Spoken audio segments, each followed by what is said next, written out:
এইখন কাৰ গামোচা? মোৰ গামোচা। তাৰ মানে গামোচাখন বেলেগ, মই বেলেগ। এইখন কাৰ চেলেং? মোৰ চেলেং। তাৰ মানে মই বেলেগ, চেলেংখন বেলেগ। এইটো কাৰ হাত? মোৰ হাত। তাৰ মানে মই বেলেগ, মোৰ হাতটো বেলেগ। হাতটো নাথাকিলেও মই থাকিব পাৰোঁ। তেনেকৈ এইটো কাৰ শৰীৰ? মোৰ শৰীৰ। আমি প্ৰায়ে কওঁ মোৰ দেহাটো কেইদিনমানৰ পৰা ভাল লাগি থকা নাই, মোৰ শৰীৰটো অসুস্থ হৈ আছে। তাৰ মানে মই নহয়, মোৰ শৰীৰটো অসুস্থ। মই বস্তুটো বেলেগ, আৰু সেই মই যিটো বস্তু সেইটোৱে হৈছে আত্মা। আত্মাৰ মৃত্যু নাই। ভগৱানে অৰ্জুনক কৈছে বাসাংসি জীৰ্ণানি যথা বিহায় নবানি গৃহণতি নৰোপৰাণি তথা শৰীৰানি বিহায় জীৰ্ণানি অন্যান্য সংয়াতি নবানি দেহি। 2য় অধ্যায় 22 নম্বৰ শ্লোক গীতা। হে অৰ্জুন, যেনেকৈ মানুহৰ কাপোৰ ফাটি গ'লে নতুন বস্ত্ৰ পৰিধান কৰে, তেনেকৈ আত্মাই এটা শৰীৰ নষ্ট হ'লে বেলেগ শৰীৰ ধাৰণ কৰে। গতিকে ইয়াত দুখ কৰিবলগীয়া একো নাই। আৰু এই আত্মাটোক তই যে ভয় কৰিছ যে তোৰ অস্ত্ৰ শস্ত্ৰই গৈ পেলাই কাটিব, কিবা কৰিব, এইটো নহয়। নৈনম চিন্দন্তি শস্ত্ৰাণি নৈনম দহতি পাৱক না চৈনম ক্লেদয়ম তপো না শোষয়তি মারুত অচেদ্য অয়ম দাহ্য অয়ম ক্লেদ্য অসুচ্য এবচ নিত্য সর্বগত স্থানুর অচল অয়ম সনাতন। 2য় অধ্যায় 23 আৰু 24 নম্বৰ শ্লোক গীতা। হে অৰ্জুন, অস্ত্ৰ শস্ত্ৰই আত্মাক কাটিব নোৱাৰে। নৈনম চিন্দন্তি শস্ত্ৰাণি, ইয়াক জুয়ে পুৰিব নোৱাৰে। নৈনম দহতি পাৱক, পানীয়ে তিয়াব নোৱাৰে, বায়ুৱে শুহিব নোৱাৰে। আত্মা অচ্ছেদ্য, অদাহ্য, এই নিত্য সনাতন। গতিকে তই যাক মাৰিম বুলি ভয় কৰিছ, এইটো তোৰ মিছা ভ্ৰম। আৰু শৰীৰটো তই যদি ভাবিছ যে মই নামাৰিলে এইবিলাক সদায় থাকিব, সেইটোও মিছা। জন্ম লৈছে যেতিয়া মৃত্যু হ'বই, তই নামাৰিলেও মৰিব। আৰু তই মাত্ৰ নিমিত্ত, তই কৰোঁ বুলি একো কৰিব নোৱাৰ। এওঁলোকক মৰা মানুহজন মই। তস্মাৎ ত্বম উত্তিষ্ঠ যশো লভস্ব হত্বা শত্ৰু ভুংচ ৰাজ্য সমৃদ্ধান ময়ে বয়তে নিহত পূৰ্বমেব নিমিত্ত মাত্ৰ ভৱ সব্যসাচীন। 11 অধ্যায় 33 নম্বৰ শ্লোক গীতা। হে অৰ্জুন, তই মাত্ৰ নিমিত্ত হ। এই যিমান তই দেখিছ সেনা, এইবিলাক চব মই আগতে মাৰি থৈছোঁ। তই খালি নিমিত্ত হ, জখটো ল। কোনে মাৰিলে? অৰ্জুনে মাৰিলে, বছ। অৰ্জুনক বুজাইছে যে আচলতে মই বুলি কোৱাৰ লগে লগে শৰীৰ নহয়, তই ভীষ্ম দ্ৰোণ যিমানবিলাক নিজৰ বুলি ভাবিছ, এইবিলাক আচলতে শৰীৰটোকহে তই ভাবিছ। আচলতে শৰীৰ নহয়, একোটা আত্মা। আৰু আত্মাৰ মৃত্যু নাই, আত্মা চিৰন্তন। শৰীৰটো নাশ আছে, আত্মাৰ মৃত্যু নহয়। তাৰপিছত ভগৱানে ক'লে তই তোৰ কৰ্ম কৰ। তস্মাৎ সৰ্বেষু কালেষু মাম অনুস্মৰ যুদ্ধ ময়ো অৰ্পিত মনোবুদ্ধিৰ মামে বৈশস্য অসংশয়। হে অৰ্জুন, তোৰ কৰ্তব্য হৈছে প্ৰতিটো মুহূৰ্তত মোৰ কথা স্মৰণ কৰি তোৰ কৰ্তব্য কৰ্ম কৰি যা। বাকী তোৰ চিন্তা কৰিবলগীয়া কি আছে? তোৰ কৰ্মতহে অধিকাৰ আছে। কৰ্মণ্যেৱাধিকাৰ আছে মা ফলেষু কদাচন। 2য় অধ্যায় 47 নম্বৰ শ্লোক গীতা। তোৰ কৰ্মত অধিকাৰ আছে। তই ক্ষত্ৰিয় হিচাপে, এই 4টা জাতিও ভগৱানে কৈছে মই কৰ্মৰ ওপৰত ভিত্তি কৰিহে সৃষ্টি কৰিছিলোঁ। ব্ৰাহ্মণ ক্ষত্ৰিয় বিষাম শূদ্ৰানাম চা পৰম তপ কৰ্মাণি প্ৰবিভক্তানি স্বভাৱ প্ৰভাৱেৰ গুণেই। 8ম অধ্যায় 41 নম্বৰ শ্লোক গীতা। ভগৱানে অৰ্জুনক কৈছে 4টা জাতি মই কৰ্মৰ ওপৰত ভিত্তি কৰি সৃজন কৰিছিলোঁ। ব্ৰাহ্মণ, ক্ষত্ৰিয়, বৈশ্য আৰু শূদ্ৰ। ব্ৰাহ্মণৰ কাম আছিল সম দম তপ শৌচম শান্তিৰ আৰ্যৱমেবচ জ্ঞান বিজ্ঞান আস্তিক্যম ব্ৰহ্মকৰ্ম স্বভাৱজ। 8ম অধ্যায় 42 নম্বৰ শ্লোক গীতা। মনৰ ওপৰত কণ্ট্ৰল, ইন্দ্ৰিয়ৰ ওপৰত দমন, পবিত্ৰতা, সম দম তপ, কায় মনোবাণীৰ কষ্ট সহ্য কৰিব পৰা ঈশ্বৰ উপাসনাৰ কাৰণে তপস্যা।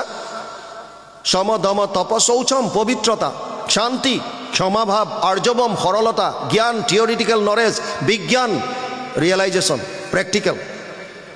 এইখিনি 9টা গুণ যাৰ থাকিব সেইজন ব্ৰাহ্মণ বুলি কৈছিল। ব্ৰাহ্মণৰ কাম হৈছে ব্ৰহ্মজ্ঞান লাভ কৰা আৰু আনক ইয়াৰ বিষয়ে কোৱা, এইটো হৈছে ব্ৰাহ্মণ।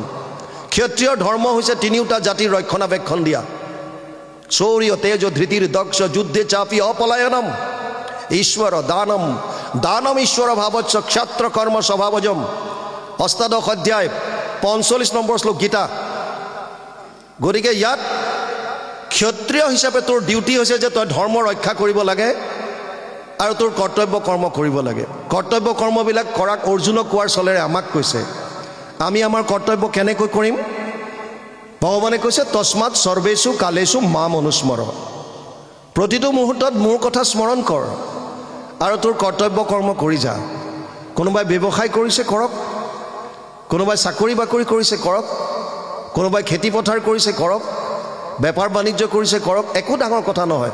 নিয়তম কুৰু কৰ্ম ত্বম কৰ্ম জয়হি অকৰ্মণ শৰীৰ যাত্ৰা পিছতে না প্ৰসিদ্ধেদ অকৰ্মণি।